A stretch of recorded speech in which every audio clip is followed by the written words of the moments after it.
जळगाव शहरातील कारागृह परिसरामध्ये गणेश नगरामध्ये एक वृद्ध दाम्पत्याचं या ठिकाणी अतिक्रमण असल्याच्या नावाखाली महापालिकेने अतिक्रमणाची कारवाई करून घर जमीनदोस्त केलं।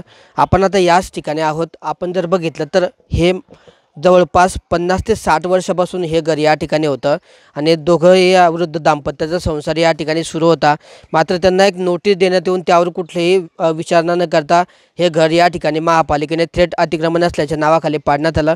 आता हे घर पाडल्यानंतर या ठिकाणी जे वृद्ध आजी आजोबा होते त्यांना कुणीही मूलबाळ नसल्यामुळे किंवा कुणी नातेवाईक नसल्यामुळे याच उघड्या जागेमध्ये आता त्यांचं सध्या वास्तव्य आहे आणि याच झाडाखाली असेल किंवा याच पडलेल्या बांधकामाच्या साहित्याजवळ कुठेतरी एका कोपऱ्यामध्ये हे वृद्ध दाम्पत्य या ठिकाणी झोपतंय आणि राहत आहे। अशा परिस्थितीमध्ये आता ह्या वृद्ध दाम्पत्याचा संसार उघड्यावर आलेला आहे। आपण त्या ज्या दाम्पत्याचं हे घर पाडलं आहे त्या दाम्पत्याशी बोलण्याचा प्रयत्न करणार आहोत।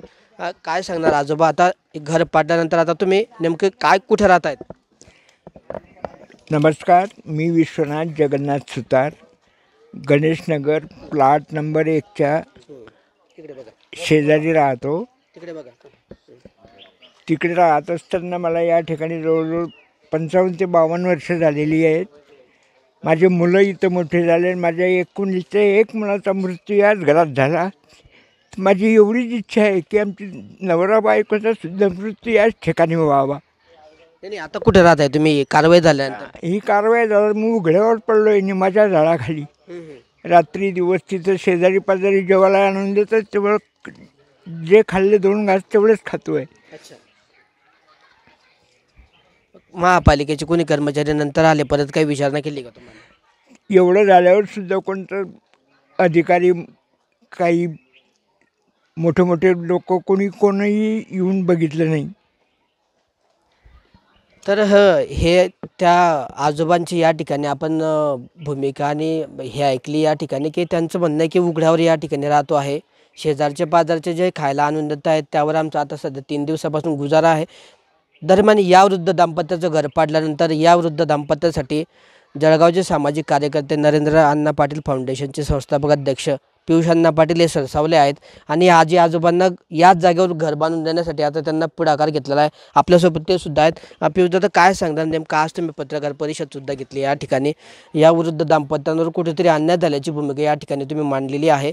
या आजोबांच्या पाठीशी नेमकी उभी राहण्याची तुमची भूमिका कशी राहणार आहे? 2 दिवसापूर्वी ज्या पद्धतीने या ठिकाणी जळगाव शहर महानगरपालिकेच्या अतिक्रमण पथकानं एक ड्रिल चालवलं असं दर्शवलं गेलं, परंतु या गोरगरीब जनतेवर ड्रिल का चालवत आहेत? यांचं आज पुढे कोणीही वारस नाही, हे आज नि उद्या या ठिकाणून जाणार आहेत। आणि हे करत असताना ज्या पद्धतीने या ठिकाणी अतिक्रमण पथकाने JCB 25-30 कर्मचारी, मोठमोठे हातोडे याच्याने हे सर्व यांचा संसार उघड्यावर आणला।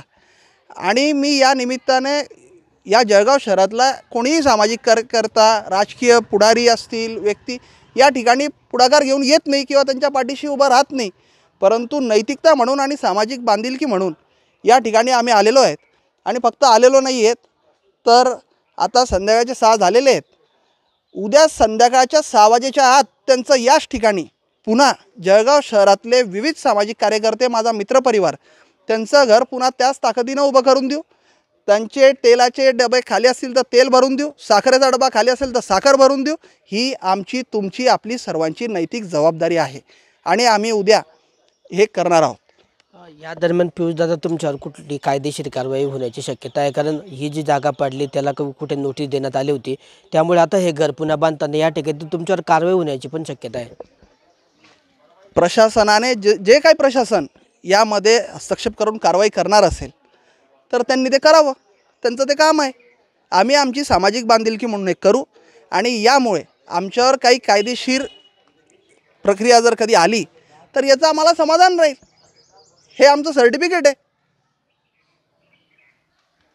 तर हे होते पियुष पाटील, याच जागेवर याच ठिकाणी या वृद्ध दाम्पत्याला पुन्हा ते घर बांधून देणार आहेत। या दरम्यान प्रशासनाने कुठलीही कारवाई केली तरी त्या कारवाईला आम्ही सामोरे जाऊ। मात्र उद्या संध्याकाळी 6 वाजेपर्यंत मी असेल किंवा इतर सर्व सामाजिक कार्यकर्त्यांना मी या ठिकाणी आवाहन करेल आणि सर्व सामाजिक कार्यकर्त्यांच्या माध्यमातून याच जागेवर ज्या ठिकाणी या वृद्ध दाम्पत्याचं घर पाडण्यात आलं त्याच जागेवर सर्व सामाजिक कार्यकर्त्यांना घेऊन मी उद्या संध्याकाळी 6 वाजेपर्यंत घर उभं करून त्यांचा संसार पुन्हा सुरळीत करणार असून त्यांच्या पाठीशी उभं राहणार असल्याची भावना या ठिकाणी पियुष पाटील यांनी व्यक्त केली आहे। नेमका आता उद्या पियुष पाटील या ठिकाणी घर बांधतात, घर संध्याकाळी 6 वाजेपर्यंत पूर्ण होतं का आणि सामाजिक कार्यकर्ते या ठिकाणी घर उभं करत असताना नेमकं प्रशासन काय कारवाई करतं याकडे लक्ष लागलेलं आहे। दरम्यान आता सामाजिक कार्यकर्त्यांच्या या भूमिकेमुळे या वृद्ध दाम्पत्याच्या पाठीशी कुणीतरी माणुसकी म्हणून आल्याचं सुद्धा या निमित्ताने समोर आलं असून इतरांनाही समोर यावं। महापालिकेच्या हद्दीमध्ये अनेक मोठे अतिक्रमण आहे, मात्र महापालिकेला ते दिसत नाहीत का असाही सवाल या निमित्ताने उपस्थित होत असून या गोरगरीब वृद्ध दाम्पत्यावरच का कारवाई झाली असेही एक ना अनेक प्रश्न या निमित्ताने उपस्थित होत आहे। किशोर पाटील, TV9 मराठी, जळगाव।